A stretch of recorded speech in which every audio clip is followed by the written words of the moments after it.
अस्सलामुअलैकुम। आदाब है। अल्लाह सुब्हान व तआला की रहमत बरकत आप सब पर बनी रहे। उम्मीद है कि आप सब अपने अपने घरों में खुश होंगे। बात करते हैं सीमा हैदर और नाजिया इलाही खान के ऊपर। कुछ बातें, चुनिंदा बातें सीमा हैदर खान के ऊपर। सीमा हैदर सीमा हैदर खान निकल गए हैं मुंह से मेरे। खैर कोई नहीं। सीमा हैदर खान से मैं यही कहूँ फिर से मेरे मुंह से सीमा हैदर खान निकल रहे हैं। सीमा हैदर से यही कहूँगी, सीमा हैदर अभी फसल तुम्हारा पका नहीं है। फसल पकेगा तुम पाकिस्तान चली जाओगी, इसमें कोई शक नहीं है। जितना भी तुम किसी का पिछवाड़ा धो लो, कुछ भी कर लो, तुम जिस दिन फसल पकेगा तुम्हें यहाँ की पब्लिक नहीं, यहाँ की सरकार तुम्हें पाकिस्तान भेज देगी। अभी फसल लगा हुआ है। मैं अब चल रही हूँ नाजिया इलाही खान के ऊपर। नाजिया इलाही खान जो कि किसी पहचान की ज़रूरत नहीं है, एक मुसलमान घराने में पैदा हुई है, मुसलमान लड़की थी। पहली शादी हुई मुस्लिम से, दूसरी शादी हुई हिंदू से, तीसरी शादी हुई हिंदू से, एक शादी हुई पटना में शायद केस भी चल रहा है, एक तो केस चल रहा है दूसरे शौहर से। पहले शौहर शायद उसके इंतकाल कर गए। पहले घर से एक लड़का भी है और वो खुद को कभी नास्तिक बताती थी और बोलती मैं मुसलमान हूँ, लेकिन वो नास्तिक है और हिंदू बताती है। और अगर कोई हिंदू उसको मोहब्बत करता है, प्यार करता है तो अच्छी बात है, खुश नसीबी है हिंदुओं की, कैसी ही लड़कियाँ मिलती हैं क्योंकि जब कोई हिंदू लड़की मुस्लिम होती है तो किसी के खिलाफ जहर नहीं उगलती है, लेकिन कोई मुस्लिम लड़की अगर नास्तिक हो जाती है, वो तो हिंदू होती ही नहीं, नास्तिक हो जाती है। अब उसको सहारा चाहिए कोई, तो वो हिंदू का सहारा लेती है, जो बात है।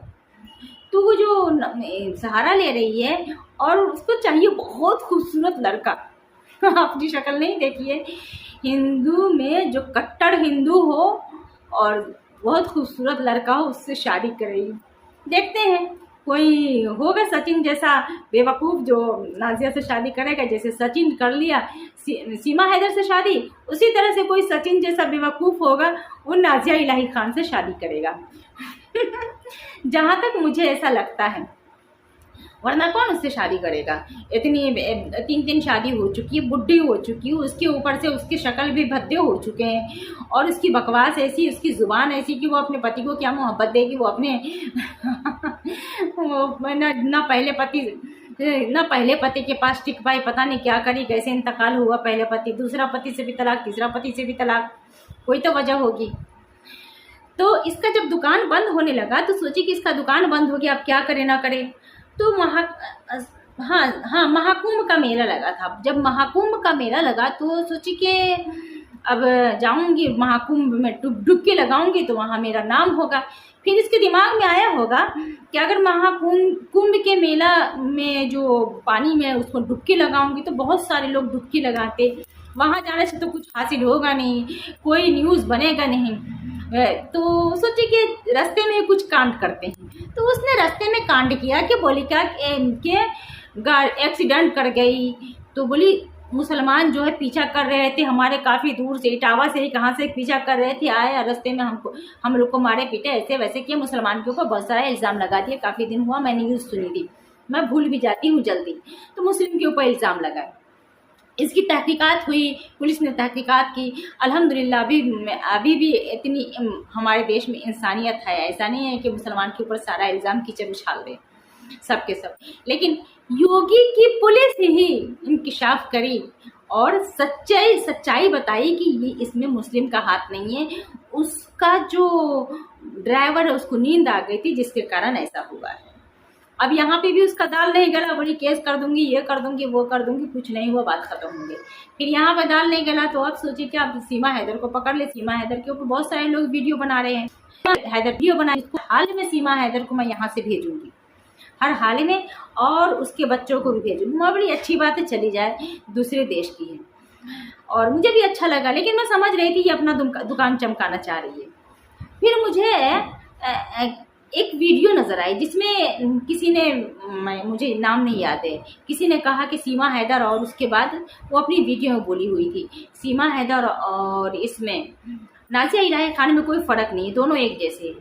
अरे फिर मैं इस बात को गौर करी, मुझे लगा कि सीमा हैदर के बारे में अभी तक तो कोई सबूत नहीं मिला है कि वो घुसपैठ, हाँ चोरी चुपके आई है, हमारे ख्याल से 2 बार 4 बार भी चुकी होगी इस देश में, तभी अपने बच्चे को लेकर के आई होगी, सोची होगी घुमा करके लेकर चली जाऊंगी, और कितने सचिन को भी फंसाई होगी। ये मुझे ऐसा महसूस हो रहा है। ये हो सकता है अगर वो जासूस नहीं है तो, अगर जासूस होगी तो फिर बहुत बड़ी बात है। अगर जासूस नहीं है तो वो सिर्फ आवारगी पे आई होगी, तो बहुत सारी औरतें और लड़कियां आवारगी में बहुत कुछ गलत कदम उठा लेती है। तो इसमें कोई मतलब क्या बहुत बुरी बात है, लेकिन इतनी बुरी भी नहीं जो नाज़िया इलाही खान है। नाज़िया इलाही खान बहुत बुरी है। वो देश में रह करके जो देश के इंसानों को ही बुरा बोले, देश के इंसानों को ही गलत बोले, वो गद्दार है। जो बिना सबूत के किसी भी इंसान को गद्दार बोले, देश के गद्दार, वो देश के खुद गद्दार है। ये नाज़िया इलाही खान जो है ना, हर मुसलमानों को बीच में पकड़ के पेटती रहती है, गद्दार बोलती है। इसी तो नाज़िया इलाही खान खुद गद्दार है। वो तो नास्तिक हो गई है, जाहिर करे या ना करे, बोलती मैं हिंदू हो गई। तो ये हिंदुओं को धोखा दे रही है। वो कोई हिंदू नहीं हुई, वो नास्तिक हो गई। और इसमें खुश रहना चाहे तो खुश रहे। हम मुसलमान तो ऐसे हैं नहीं कि हाँ दिखावे के लिए अगर कोई मुस्लिम हो जाए तो हम खुश हों। सोचने वाली बात ये भी है कि अगर कोई हिंदू लड़की इस्लाम कबूल करती है तो कितनी ईमानदारी के साथ, किसी के ऊपर कीचड़ नहीं उछालती है, किसी को बुरा नहीं बोलती है, और इज़्ज़त के साथ रहती है। वीडियो भी बनाती है तो इज़्ज़त के साथ बनाती है, और अच्छा भी बहुत लगता है, और नूरानी चेहरे भी हो जाते हैं। और इस नाज़िया इलाही खान को देखो, जब इस्लाम छोड़ रही है तो कितनी बकवास करती है, कितना झूठ फैलाती है। और ऐसे लोग जो होते हैं ना, हज़ारों सच्चाई के बीच में एक झूठ पॉइंट बराबर लाते हैं और इंसानों को गुमराह करते हैं। नाज़िया इलाही खान के तो ज़ुबान पे ही झूठ है, हर बातों में झूठ बोलती रहती है, बकवास करती रहती है। फिर नाज़िया इलाही खान को सीमा हैदर के बाद अब सोची कि कुछ और बड़ा करें, बस ले ली ओवैसुद्दीन को, उल्टा सीधा बोलना चालू कर दी।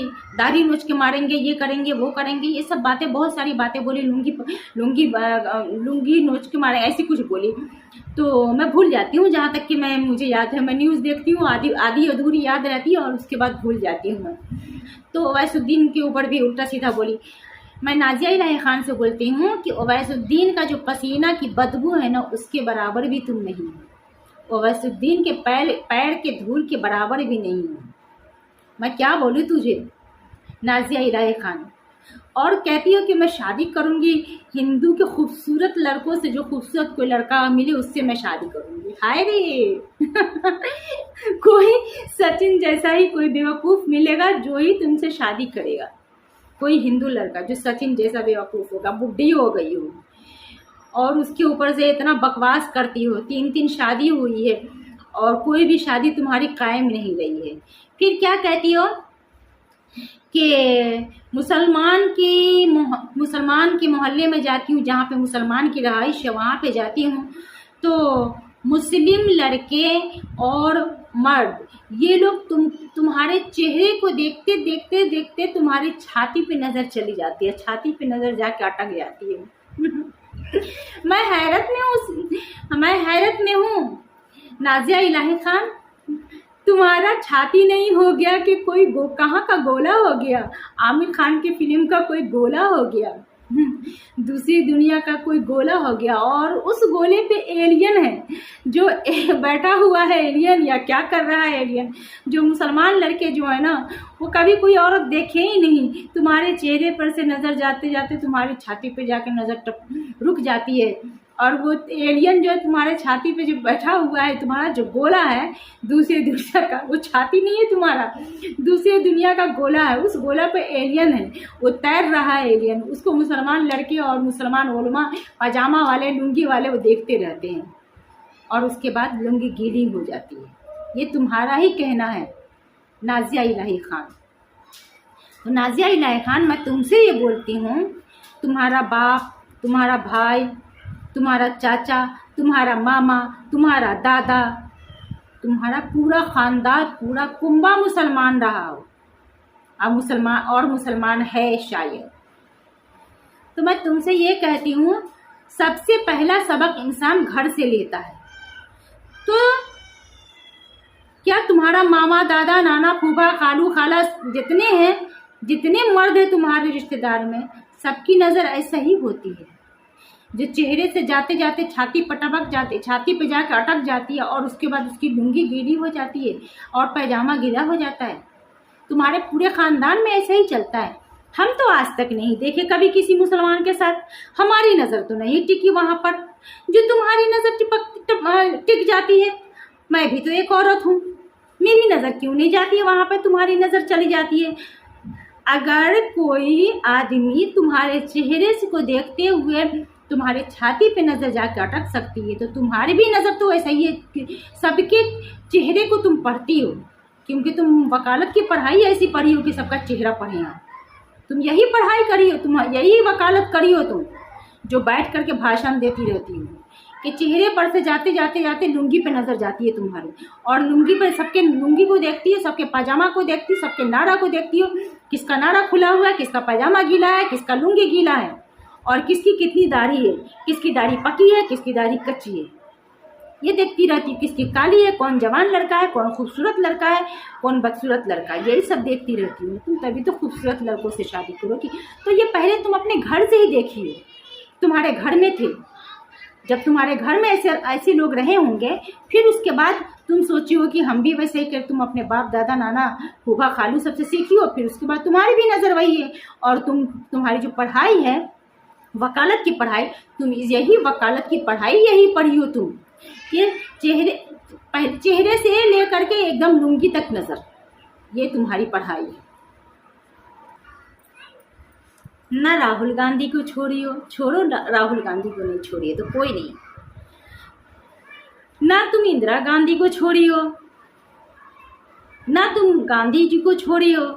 कैसी औरत हो तुम, इस मिट्टी से बनी हो तुम, तुम्हें नहीं आती बेशरम, शर्म कर कहाँ की हो, कम से कम हुए इनकी तो कदर की बेइज्जत। मैं सोची थी कि ये ऐसा अश्लील बातें की है, बेशर्मी वाली बातें करती है, इसको शर्म नहीं करना चाहिए। किसी भी औरत को बेशर्म को बेशर्मी की तरह से जवाब देनी चाहिए। तो मैंने सोचा कि चलो इज्जत को बेइज्जत करना चाहिए। जो इज्जतदार बन रही है